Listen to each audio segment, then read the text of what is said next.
उपस्थित होने के लिए मैं व्यक्तिगत तौर पर और जन स्वराज की ओर से आपका धन्यवाद कर रहा हूं।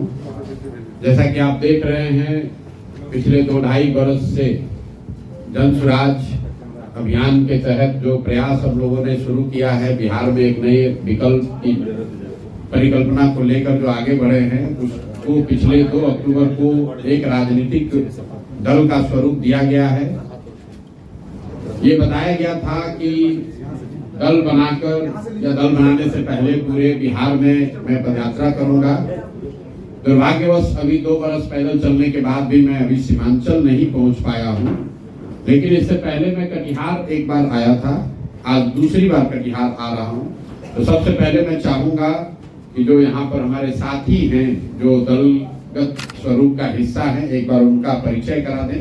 सत्यनारायण शर्मा जी, अगर आप एक बार सबका एक सिरे से परिचय करा दें, उसके बाद हम लोग प्रेस की प्रक्रिया को शुरू करेंगे। सर के बगल में बैठे हुए हैं कटिहार के पूर्व जिला पदाधिकारी, पूर्व अनुमंडल पदाधिकारी श्री ललन जी साहब। उनके बगल में है 3 बार के मुखिया, वर्तमान कटिहार जिला जन स्वराज पार्टी के जिलाध्यक्ष मंसूर साहब। तो बगल में है कटिहार के जाने माने चिकित्सक डॉक्टर गाजी साहब, जो पिछले 2 वर्षों से जन स्वराज की एक स्तंभ बने हुए हैं कटिहार में। उनके बगल में है प्रभाकर कुमार प्रभार, जो कि हमारे जन स्वराज पार्टी के युवा नेता हैं, बहुत सक्रिय भी रहते हैं। इधर हम लोग के बगल में है डॉक्टर गौतम साहब, जो कि लंदन से आके कटिहार की जन स्वराज की सेवा करने के लिए बिहार आए हैं और कटिहार में काफी सक्रिय भी है। उनके बगल में है श्री सीमा पुर्वे जी, जो प्रदेश महिला जन स्वराज की महासचिव भी हैं और काफी सक्रिय रहती है। उधर हमारे युवा नेता हर्ष अग्रवाल जी हैं, जो बहुत कम दिन पहले ही पार्टी की कमान संभाले थे और आज उनका कार्य करने का तरीका और दमखम भी नजर आया कि बहुत अच्छा कार्य उन्होंने किया है, देखने में बहुत अच्छा लगा। तो सभी साथियों का मंच पर स्वागत है। आपका परिचय इसलिए भी कराया हम लोगों ने कि आप सभी साथियों में से पत्रकार बंधुओं को अगर कोई सवाल इनसे भी पूछना हो तो आप इनसे ही सवाल पूछे। सारे सवालों का जवाब मेरे पास हो ये जरूरी नहीं है। बहुत सारी ऐसी बात है जो ये लोग हमसे बेहतर उसका जवाब दे सकते हैं।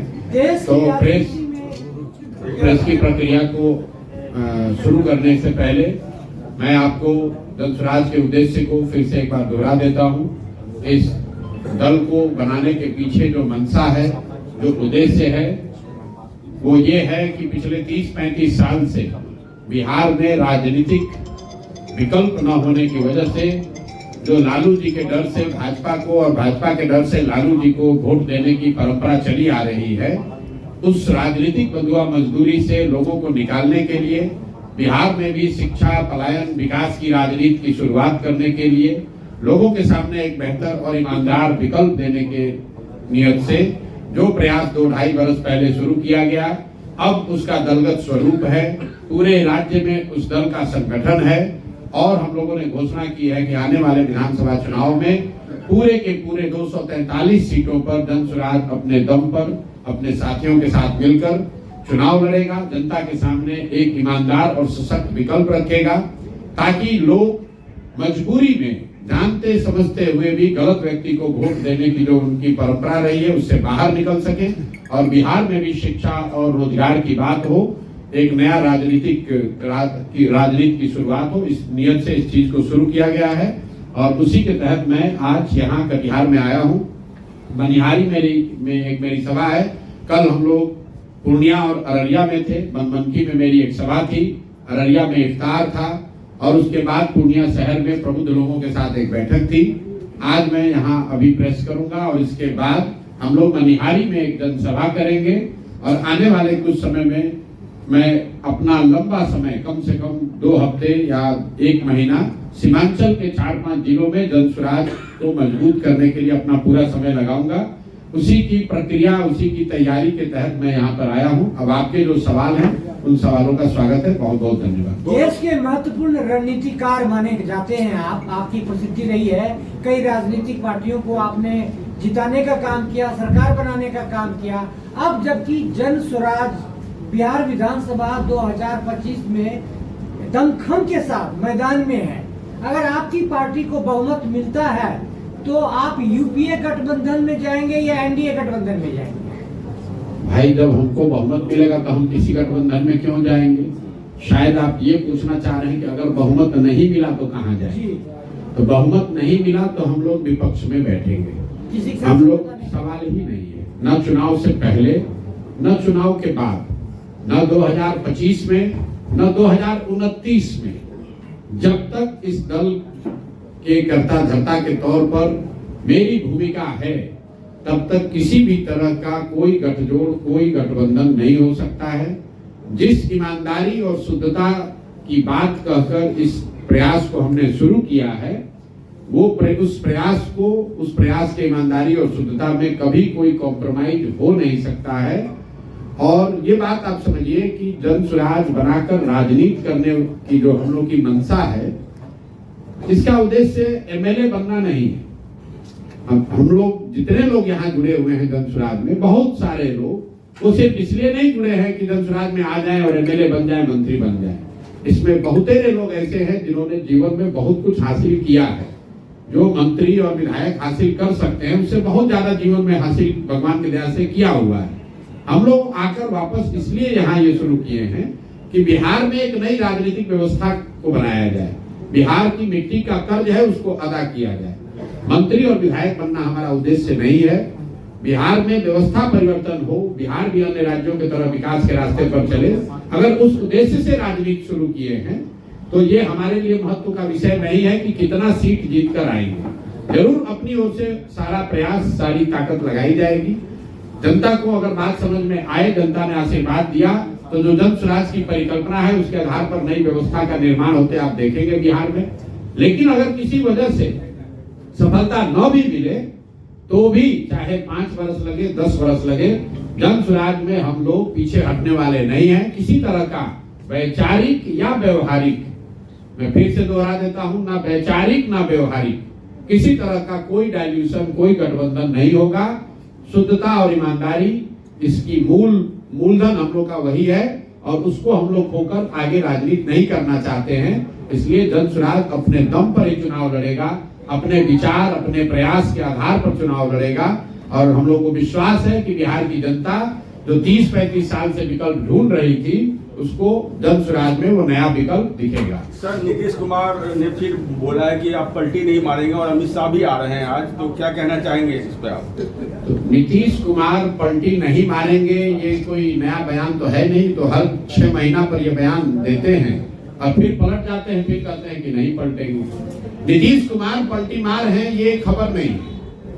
खबर ये है या विचार योग्य बात ये है कि क्या नीतीश कुमार अकेले पलटी मार हैं कि राजद और भाजपा वाले भी बिहार में पलटी मार हैं? नीतीश कुमार पलटी इसलिए मार पा रहे हैं क्योंकि दूसरे दल भी उनके साथ पलटी मारने को तैयार है। आपको याद होगा जब पिछली बार नीतीश कुमार महागठबंधन में गए थे तो जिस अमित शाह की आप बात कर रहे हैं, यही अमित शाह आकर कहे थे कि नीतीश कुमार के लिए अब दरवाजे बंद हैं। तो जो मजाक में लोग कहते हैं कि अमित शाह दरवाजा तो बंद किए थे, शायद चिटकिनी लगाना भूल गए थे। फिर नीतीश कुमार के साथ गलबैया कर रहे हैं। जो तेजस्वी यादव चिल्लाकर 2 साल तक नीतीश कुमार को पलटू चाचा कह रहे थे, जब नीतीश कुमार पलटकर उनके पास गए तो उनको फिर वो विकास पुरुष बताने लगे। तो ये पलटी मार राजनीति से बिहार का जो नुकसान हुआ है उससे निकलने का एकमात्र तरीका है जन स्वराज। और अमित शाह बिहार आ रहे हैं ये कोई खबर थोड़ी ना है।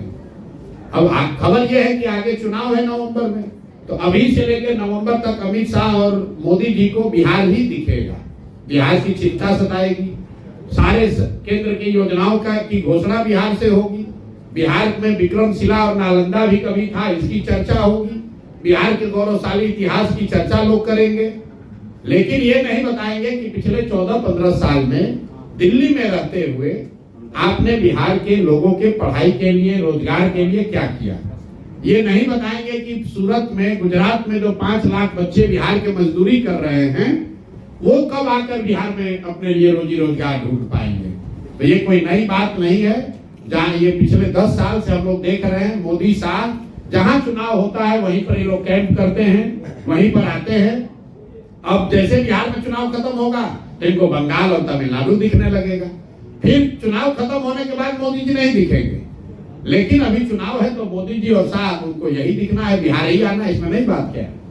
सर एक सवाल है कि बीजेपी को लेकर जदयू गठबंधन और कांग्रेस आरजेडी गठबंधन दोनों में से किसी एक को चुनना हो तो आप किसे चुनेंगे? किसी को नहीं चुनेंगे। मैंने आपको बता दिया कि भाई बिहार में 243 सीट है, हम लोग 243 सीट लड़ रहे हैं, तो आप बताइए कि किसके साथ गठबंधन हो सकता है? सीट तो बढ़ नहीं सकता है। तो जब हम सीट छोड़ने को तैयार ही नहीं है तो कैसे गठबंधन होगा? आपने कहा चुनाव के बाद क्या कीजिएगा, तो चुनाव के बाद हमारा पूरा विश्वास है कि दल स्वराज को अपने दम पर बहुमत मिलेगा। आप कहिएगा नहीं मिलेगा, मैं कह रहा हूं अगर नहीं भी मिलेगा तो विपक्ष में बैठेंगे, क्या दिक्कत है? हमें हड़बड़ी नहीं है, हमें कोई घबराहट नहीं है, तो आपको क्यों घबराहट है? हम 2-2.5 बरस से पैदल चल रहे हैं, लोग आकर यही कहते हैं कि भैया आपसे बहुत उम्मीद है, आप पर भरोसा है।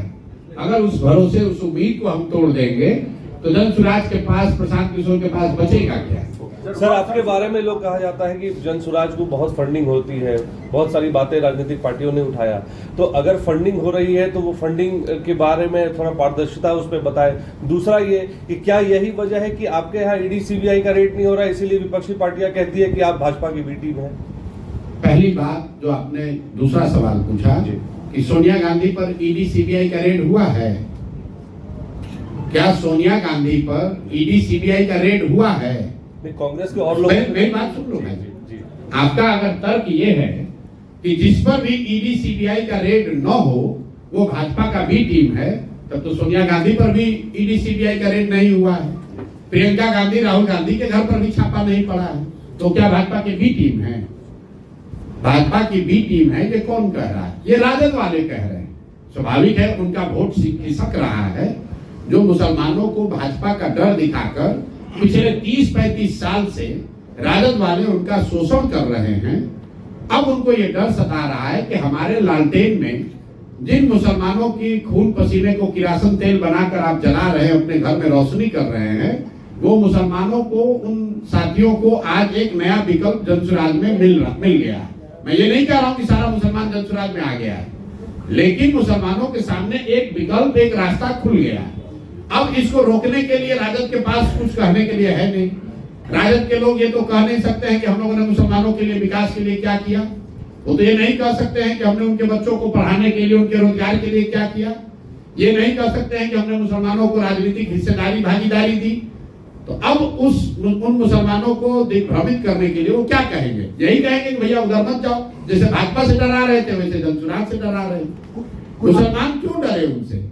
अगर आप जो कह रहे हैं कि ये भाजपा की बी टीम है, तो मुसलमानों को इसका जजमेंट करने दीजिए। जब मुसलमानों पर सबसे बड़ा संकट आया सीए एनआरसी का, तो तेजस्वी यादव गए थे लड़ने, कि राहुल गांधी गए थे, कि अखिलेश यादव गए थे?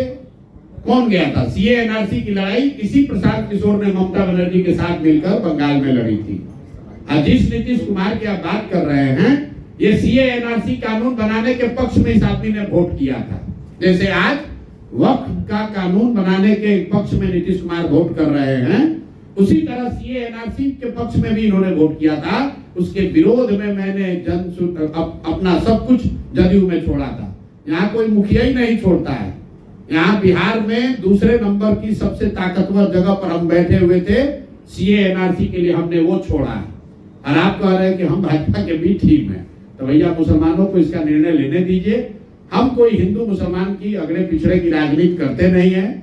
हम लोग बिहार की राजनीति कर रहे हैं, बिहार के बच्चों की बात कर रहे हैं, उनके शिक्षा और रोजगार की बात कर रहे हैं। जिसको अच्छा लगे वो जुड़े, जिसको अच्छा ना लगे उसको कोई बात नहीं, हो जिसके साथ रहना चाहता है रहे। सड़क पर नमाज को लेकर राजनीति हो रही है सर, क्या कहेंगे? कहाँ पर राजनीति हो रही है? सड़क उत्तर प्रदेश में। उत्तर प्रदेश में हो रही है। हम लोग कटिहार में बैठे हैं। उत्तर प्रदेश में किस तरह की सरकार है, योगी जी किस तरह की सरकार चलाते हैं, वो उनकी पूरी राजनीति ही हिंदू मुस्लिम के आधार पर है। योगी जी की सरकार ही इसी पर चलती है कि मुसलमानों को डराओ, हिंदुओं को लड़ाओ। तो स्वाभाविक है कि ये तो काम करेंगे ही करेंगे, इसमें नई बात क्या है।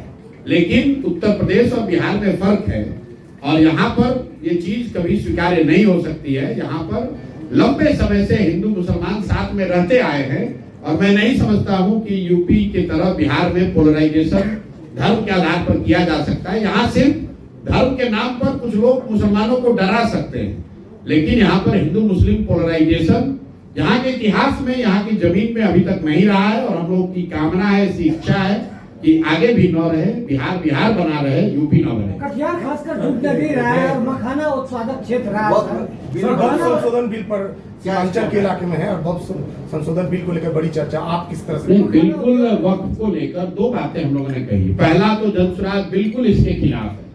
क्यों खिलाफ है ये समझिए। वक्फ का कानून ठीक है, खराब है, वो अलग बात है। हम लोग इसलिए खिलाफ हैं कि हम लोग का ऐसा मानना है कि जब देश बनाते समय समाज के जिन वर्गों के साथ जो वादे किए गए, वो आपके हमारे पुरखों ने वो वादे किए हैं। इस देश के फाउंडिंग फादर्स ने वो वादे किए। अगर उन्होंने कहा कि देश सेकुलर रहेगा, तो आपके हमारी ये जिम्मेवारी है कि उन वादों के प्रति हम ईमानदार रहें, वादा खिलाफी न करें। अगर संविधान में जो बात कही गई है उसमें कोई परिवर्तन आप लाना चाहते हैं, तो जिस वर्ग को वो परिवर्तन प्रभावित करेगा, उस वर्ग को जब तक आप कॉन्फिडेंस में नहीं लेंगे तब तक वो मान्य नहीं होगा। आप मुसलमानों की बात छोड़िए, किसानों के लिए मोदी जी ने एक कानून बनाया, किसान उससे सहमत नहीं हुए, तो क्या पूरे देश